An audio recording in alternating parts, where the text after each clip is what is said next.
नमस्कार. कधी विचार केलाय की सरकारी कामांमध्ये पारदर्शकता आणि गोपनीयता यांच्यात नेहमीच एक रस्सीखेच का चालते? पण या लढाईत आपल्यासारख्या सामान्य नागरिकांच्या हातात एक जबरदस्त शस्त्र आहे, माहितीचा अधिकार. ग्रीन रुद्राक्ष चॅरिटेबल ट्रस्टने तयार केलेल्या या खास मराठी ग्राफिक गाईडमधून आपण हेच शस्त्र कसं वापरायचं हे शिकणार आहोत. चला तर मग या कथेचे नायक बनूया. आपली कथा सुरू होतीये एकाच व्यक्तीच्या दोन भिन्न जगांपासून.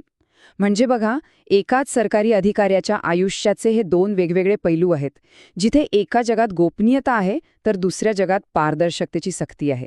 आणि हाच तो संघर्ष आहे ज्याच्या भोवती आपली पूर्ण कथा फिरते. बघा, या कथेचा आत्मा इथेच आहे.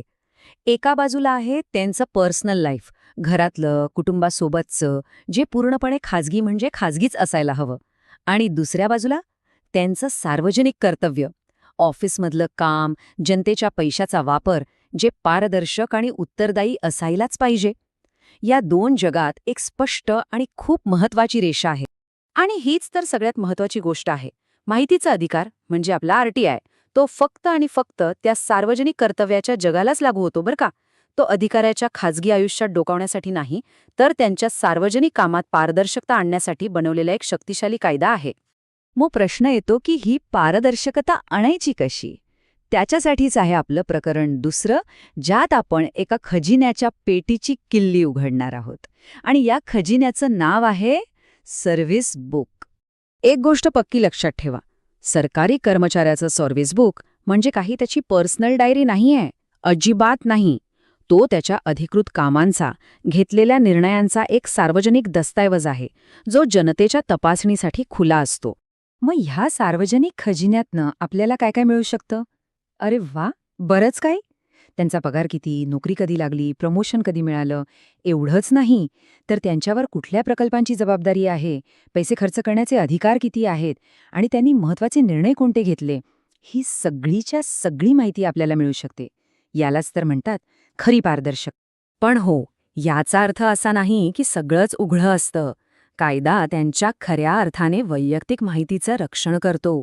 म्हणजे बघा, घरचा पत्ता, त्यांची मेडिकल इन्फॉर्मेशन किंवा कुटुंबाबद्दलची माहिती, या गोष्टींचा त्यांच्या सार्वजनिक कामाशी काही संबंध नसतो, त्यामुळे ती गोपनीयच ठेवली जाते. आणि ते योग्यच आहे. आता ह्या कथेत एंट्री होते सगळ्यात मोठ्या खेळाडूची, देशाचं सर्वोच्च न्यायालय. कारण नागरिकांना माहितीचा हक्क देणारा जो अंतिम शब्द आहे ना, तो ह्याच सर्वोच्च शक्तीने दिलाय. सर्वोच्च न्यायालयाने सुभाषचंद्र अगरवाल केसमध्ये एक ऐतिहासिक निकाल दिला. त्यांनी एकदम स्पष्ट केलं की सरकारी कर्मचाऱ्याचं सेवा रेकॉर्ड पूर्णपणे खाजगी मानता येणार नाही, विशेषतः, आणि आता हा शब्द नीट ऐका, जेव्हा त्यात लोकहित गुंतलेलं असेल. हाच आपल्या संपूर्ण लढ्याचा कायदेशीर आधार आहे. मग हे लोकहित म्हणजे काय भानगड आहे? सोप्या भाषेत सांगायचं तर हा एक तराजू आहे. एका पारड्यात आहे गोपनीयता आणि दुसऱ्या पारड्यात आहे पारदर्शकता.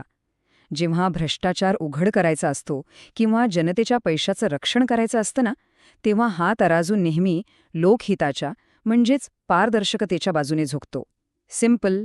तर मग आरटीआय वापरणाऱ्या हिरोच्या भात्यात कोणती शस्त्र आहेत ते पाहूया. माहिती अधिकार कायद्यातली ही कलमं म्हणजे काही नुसते कायदेशीर शब्द नाहीत, तर आपल्या हातातली ती धारदार हत्यारं आहेत. या शस्त्रागारात 3 प्रमुख अस्त्र आहेत.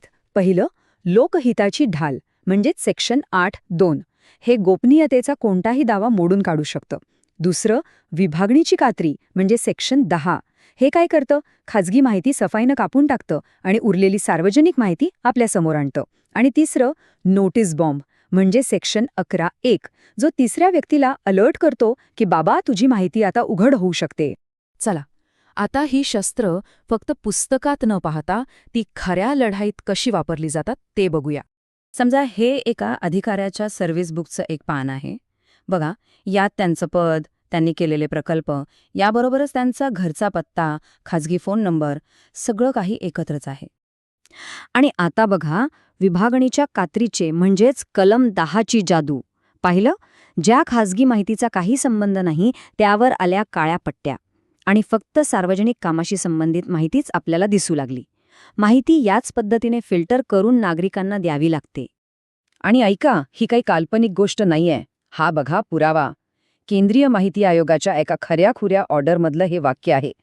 यात स्पष्ट लिहिलंय की PIOने कलम 10(1) वापरून खाजगी भाग कापून सर्व्हिस रेकॉर्डची कॉपी द्यावी. म्हणजे काय? हे शस्त्र प्रत्यक्षात रोजच्या रोज वापरलं जातंय. एवढंच काय, आपल्या महाराष्ट्र राज्य माहिती आयोगाने सुद्धा हेच तत्व उचलून धरलं आहे. त्यांच्या या आदेशात त्यांनी साफ सांगितलंय की सर्व्हिस बुकमधली माहिती द्यावीच लागेल. हा आपल्यासाठी, महाराष्ट्रातल्या नागरिकांसाठी एक मोठा आणि ठोस विजय आहे. आत्तापर्यंत आपण कायदे, नियम, हिरो या सगळ्याबद्दल बोललो. पण या कथेचा खरा हिरो कोण आहे? 6वं प्रकरण आपल्याला सांगेल की तो हिरो इतर कोणी नसून आपल्यासारखा सामान्य नागरिक आहे. हीच तर आहे नागरिकांची फौज. जेव्हा एखादा अधिकारी ही तर माझी वैयक्तिक माहिती आहे असं म्हणून काहीतरी लपवू पाहतो, तेव्हा आपल्यासारखे सामान्य नागरिकच माहिती अधिकार कायद्याची ढाल घेऊन उभे राहतात. ही शक्ती कोणा एकाची नाही. पाणी योजनेबद्दल विचारणाऱ्या शेतकऱ्यांपासून ते स्कॉलरशिपचा हिशोब मागणाऱ्या विद्यार्थ्यांपर्यंत ही प्रत्येकाची ताकद आहे.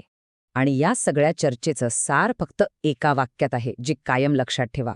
एकदा सरकारी वर्दी घातली की तुमचं काम सर्वांच्या नजरेसमोर. विषय संपला. हीच आहे सार्वजनिक जबाबदारीची खरी व्याख्या. आता प्रश्न हाच आहे की हे सगळं ज्ञान मिळाल्यानंतर, ही किल्ली हातात आल्यावर आपण कोणत्या कुलपाची किल्ली बनणार आहोत? कोणत्या भ्रष्टाचाराचं, कोणत्या दिरंगाईचं, की कोणत्या अपारदर्शकतेचं कुलूप आपण उघडणार आहोत? विचार नक्की करा. या सुंदर आत्मिक प्रवासात माझ्यासोबत केल्याबद्दल तुमचे खूप खूप धन्यवाद. आणि हे ज्ञान आपल्यापर्यंत पोहोचवणाऱ्या ग्रीन रुद्राक्ष चॅरिटेबल ट्रस्टचे पुन्हा एकदा मनपूर्वक आभार. तुमचा दिवस शुभ असो.